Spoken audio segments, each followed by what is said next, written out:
Hi friends, ఎలా ఉన్నారు? అందరూ బాగున్నారా? నేనైతే చాలా బాగున్నాను. మీరు ఎలా ఉన్నారండి? నాకు కామెంట్స్లో చెప్పండి. ఈరోజు మార్నింగ్ 6:30 కల్లా లేచాను. లేచిన తర్వాత పక్కలవి కూడా నీట్గా సర్దేసుకొని ఇప్పుడు రూమ్స్ అయితే తుడిచేసుకుంటున్నాను. ఎండలు చాలా ఎక్కువగా ఉన్నాయి. అస్సలు నైట్ నిద్రే పట్టట్లేదు. ఒక్కపోత ఎంతలా 2 ఫ్యాన్స్ పెట్టుకున్నా కూడా అసలు నిద్రే రావట్లేదు. తెల్లారి ముందు పడుతుంది. ఇంకా మార్నింగ్ లేచేసరికేమో లేట్ అయిపోతుంది.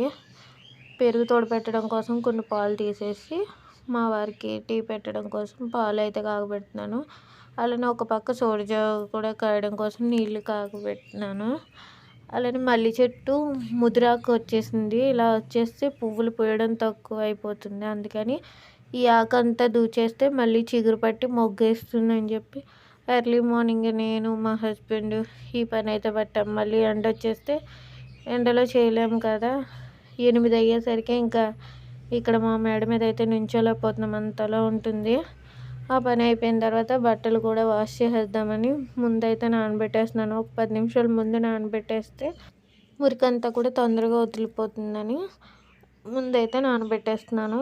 ఇలా నానబెట్టేసి 3 బకెట్లతోనే ఒకసారి నీళ్లు పెట్టేసుకొని ఒక్కొక్కటి ఉతికేసి జాడించేస్తాను.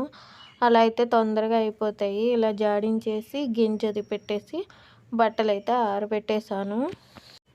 బట్టలన్నీ కూడా ఒక గంటకే ఆరిపోతున్నాయి, అంత ఎండ అయితే కాస్తుంది. మొన్న మా ఇంటి దగ్గర నుంచి గుంటగున్నాకు అలానే వేపాకు ఎండబెట్టి తీసుకొచ్చాను. అది కొబ్బరి నూనెలో వేసుకొని ఎండలో పెట్టుకుని అలా ఉంచుకుంటే రసం అంతా కూడా ఆయిల్లోకి దిగి హెయిర్ ఆయిల్ హెయిర్కి బాగా పనిచేస్తుంది. ఇది నా ఎక్స్పీరియన్స్తో చెప్తున్నాను. నేను ఒకసారి హెయిర్ ఆయిల్ ఇలా మరగబెట్టుకుని చేసుకుంటే జుట్టు ఊడిపోయింది. కానీ ఇలా ఆయిల్లో వేసుకొని చేసుకుంటే జుట్టు ఊడడం తగ్గింది నాకు. అందుకని ఇంకా మరగబెట్టడం మానేసి ఇలా అయితే చేస్తున్నాను.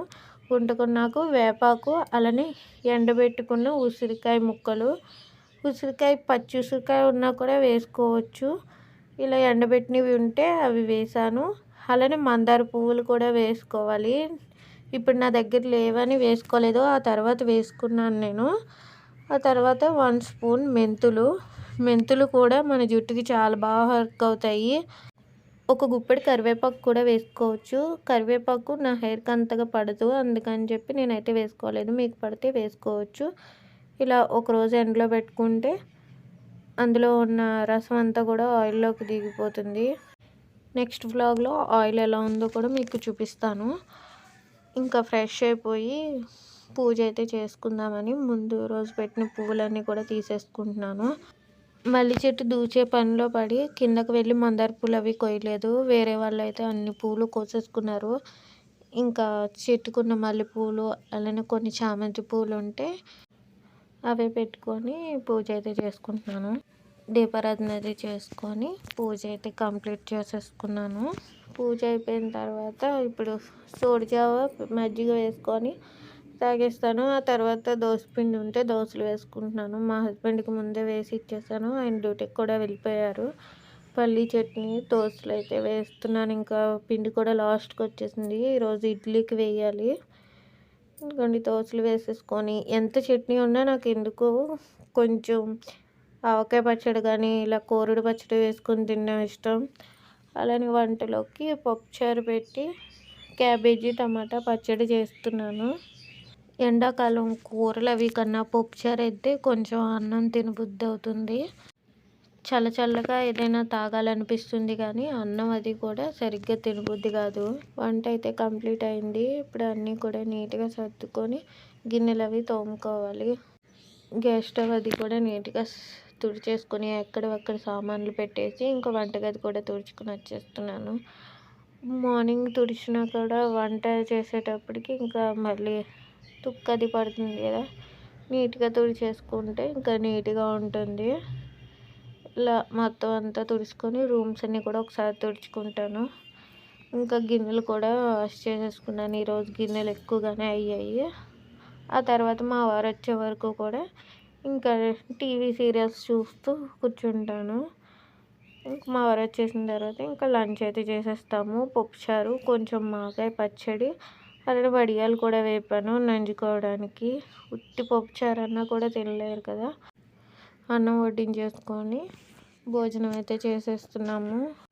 భోజనం చేసేటప్పుడు కూడా రైస్ కన్నా వాటర్ ఎక్కువ వెళ్ళిపోయి ఇంకా కొంచెం తినేటప్పటికే కడుపు నిండిపోతుంది.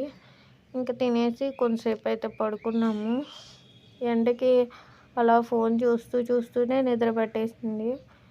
ఇంకా బయట అంతా కూడా ఇటు సైడ్ మామిడి చెట్టు, వేప చెట్టు ఉందని చెప్పాను కదా, ఆకులు రాలిపోయి చిరాకుగా అయిపోతుంది. అదంతా కూడా నీట్గా తుడుచుకుని వచ్చేస్తున్నాను.